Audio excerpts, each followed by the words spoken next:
Bon, la famille, c'est officiel. Gonzalo Garcia va signer du côté de Fulham. Et en plus, pour une bonne somme, la famille. Pour 70 millions d'euros.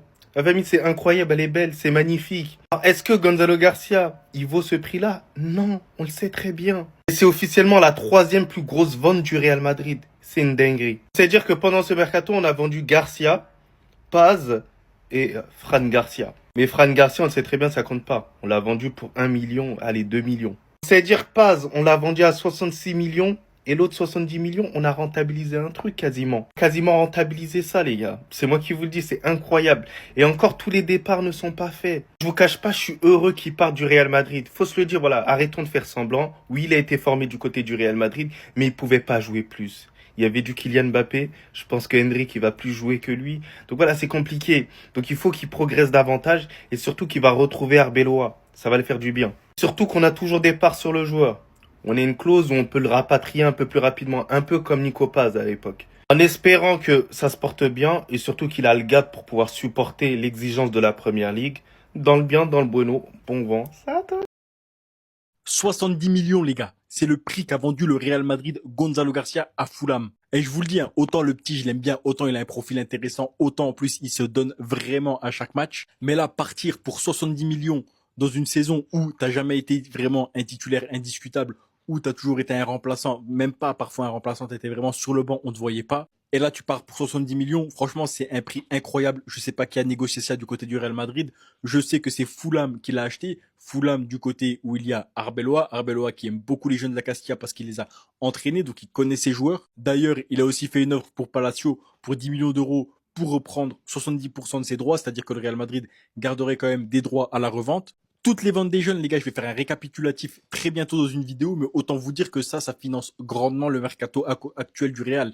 Et ça fait plaisir. Des jeunes formés à Madrid qui rapportent de l'argent. Honnêtement, ça fait très très longtemps que j'ai pas vu ça. Et je pense que c'est même la première fois que je vois le Real vendre autant de jeunes pour autant d'argent. Maintenant, voilà, grand respect à Gonzalo. Je suis persuadé qu'il va s'épanouir où il ira. Il est très très fort et je pense qu'à Fulham, il va faire des dégâts.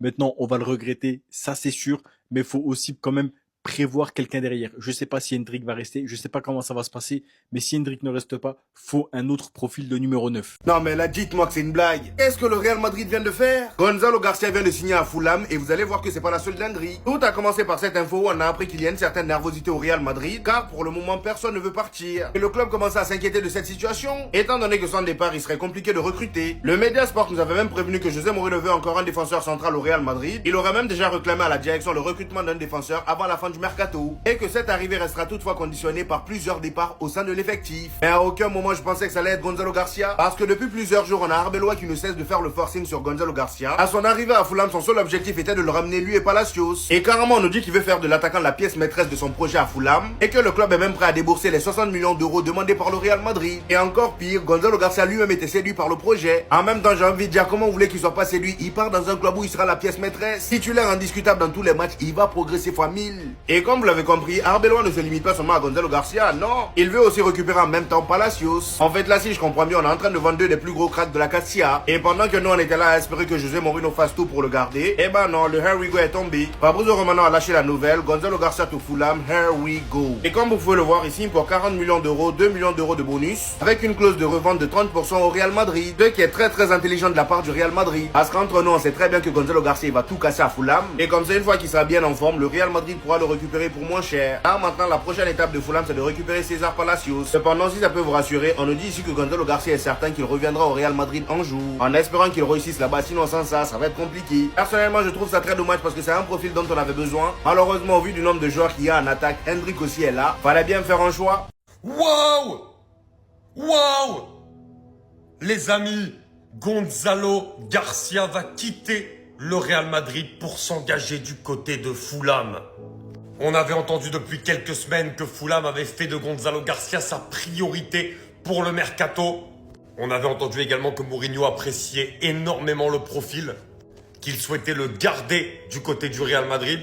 Mais on sait qu'Mbappé va jouer en pointe, qu'Hendrik est revenu de son prêt à Lyon. Donc à mon avis, il y avait très clairement ballottage entre Gonzalo Garcia et Hendrik pour être la doublure de Kylian Mbappé. Et finalement, avec ce départ de Gonzalo Garcia, on s'aperçoit aussi que finalement ce sera sans doute Endrick qui sera conservé par le Real Madrid et donc qui jouera comme doublure de Kylian Mbappé. On sait aussi que le Real, avec toutes leurs arrivées récentes, à mon avis, avait prévu de vendre également, et Gonzalo Garcia va partir pour 40 millions. Alors, comme le fait d'habitude le Real, comme ils l'ont fait avec Nico Paz, comme ils l'avaient fait il y a quelques années avec Mariano Diaz, ils ont inclus également une clause de rachat. Bien sûr, je crois qu'elle est à 30 millions, si je dis pas de bêtises, et un pourcentage à la revente aussi, de ce que j'ai entendu. Alors pour Gonzalo Garcia, c'est intéressant parce qu'il va pouvoir jouer en tant que titulaire. C'est vrai que Xabi Alonso voyait déjà en lui quelqu'un de grand, Mourinho aussi. C'est vraiment des joueurs que les deux entraîneurs c'est vraiment un joueur que les deux entraîneurs ont vraiment apprécié. Donc voilà, maintenant il va aller en PL, c'est un tout autre contexte. Il va falloir montrer aussi physiquement qu'il a les ressources. Mais bon, c'est intéressant pour lui. Le Real garde toujours un œil avec cette clause de rachat. Donc voilà, moi j'aime bien le transfert pour lui, pour aller se montrer en première ligue. On sait que Fulham aussi c'est un beau tremplin quand tu veux derrière prétendre à des top clubs de PL. Donc pourquoi pas, au moins il aura du temps de jeu. Et pour le Real Madrid, ça annonce que c'est Endrick qui sera finalement conservé.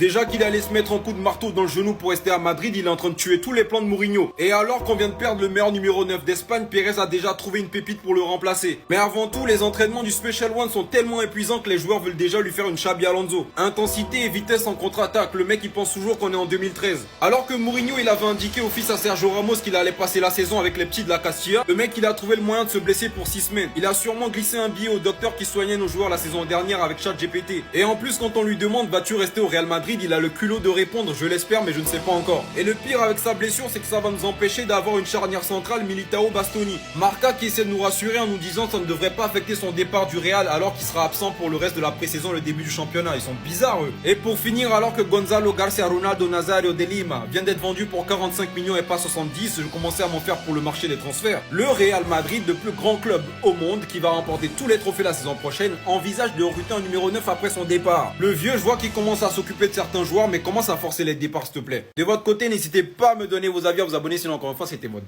Gassilas, mon nouveau banqueur.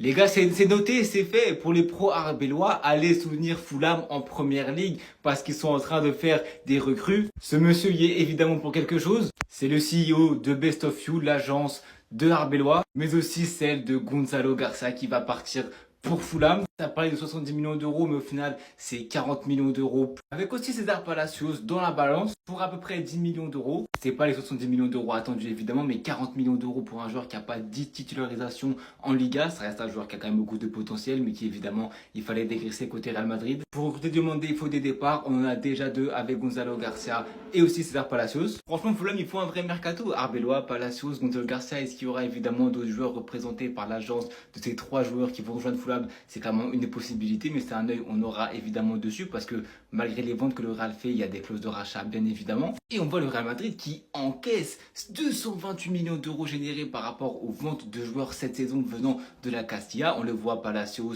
Gonzalo Garcia, mais aussi évidemment des clauses directes par rapport aux ventes. On voit avec évidemment Victor Munoz qui est parti à Liverpool, 40 millions d'euros. Mario Rila, Jacobo Ortega, Victor Valdepeñas ou encore tant d'autres avec des ventes aussi directes comme Mario Martin, Fred Garcia. Franchement, à l'heure actuelle, la politique sportive du club se gère d'une très très belle manière parce qu'il y a des clauses de rachat si les joueurs perdent dans d'autres clubs. Il y a évidemment aussi des clauses comme on le voit avec certains joueurs qui peuvent te rapporter de l'argent par rapport aux ventes que les clubs vont faire par rapport à ce que tu leur as vendu comme joueur. Donc franchement, hâte de voir ce qu'ils vont donner. Gonzalo Garcia, ce serait une vraie passerelle entre le Real Madrid et Fulham pour avoir beaucoup plus de temps de jeu, pour pouvoir se montrer sous un coach qui lui donnera de la confiance, du temps de jeu je pense aussi. Et de même pour Palacios qui on verra le rôle qu'il aura à Fulham, mais c'est clair qu'en première ligue, avec ce qu'a montré Gonzalo Garcia à la Coupe du Monde des clubs, sur le peu de temps de jeu qu'il a eu en Ligue des Champions et en Liga, ça peut vraiment être très très intéressant. Le Real Madrid vient de vendre Gonzalo Garcia pour 70 millions.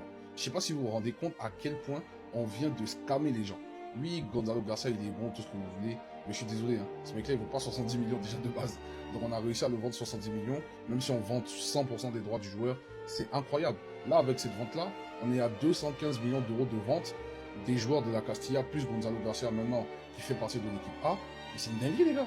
Pérez, c'est un génie. Là, on a dépensé pour environ 200 millions avec Diomandé. On a déjà rentabilisé ça, entre guillemets, avec toutes les ventes qu'on a faites.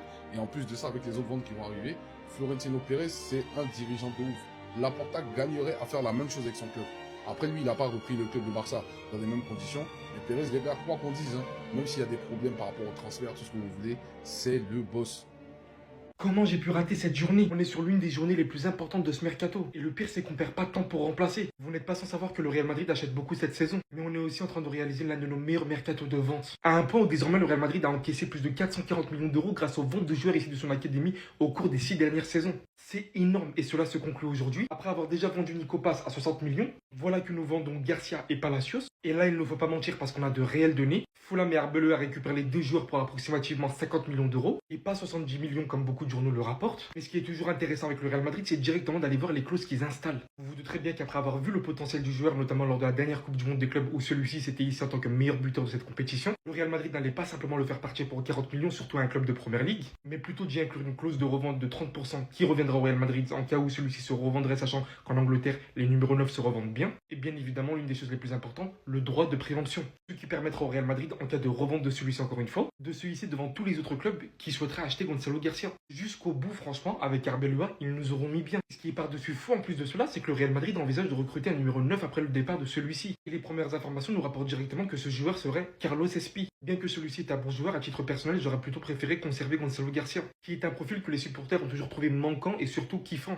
Kiffant, c'est pas le mot que j'utiliserais pour définir la situation avec Asensio, vu que le Real Madrid veut aussi le vendre pour faciliter d'autres arrivées. On apprend aujourd'hui que celui-ci s'est blessé pour les 6 prochaines semaines à venir. Ce qui refroidirait, vous l'aurez compris, les autres clubs qui le voudraient potentiellement. Néanmoins, heureusement que le Real Madrid ne ralentit pas. On nous avait annoncé une grande journée avec Rodri, faisant tout pour accélérer l'accord avec Rodri et Manchester City. Cette fois-ci, c'est officiel, les deux clubs sont en négociation directe. Manchester City réclamant 75 millions pour libérer son joueur. Le Real Madrid étant prêt de son côté à trouver le juste milieu, étant prêt à dépenser plus de 50 millions pour le joueur. Ce qui est sûr, c'est que comme ça a été fait pour Cucurella et Diomandé, le Real Madrid veut désormais taper fort et rapidement pour finaliser l'accord directement avec le joueur. En parlant de Diomandé, on est peut-être sur la 4e journée de négociation désormais, poussant énormément encore une fois aujourd'hui pour trouver l'accord final avec Leipzig, bien que tout au long du processus, Diomandé reste à Leipzig et se montre professionnel et patient. Depuis Mbappé, c'est décidément le dossier qui dure le plus longtemps. Mais on est vraiment sur le point de tout conclure, c'est le plus important.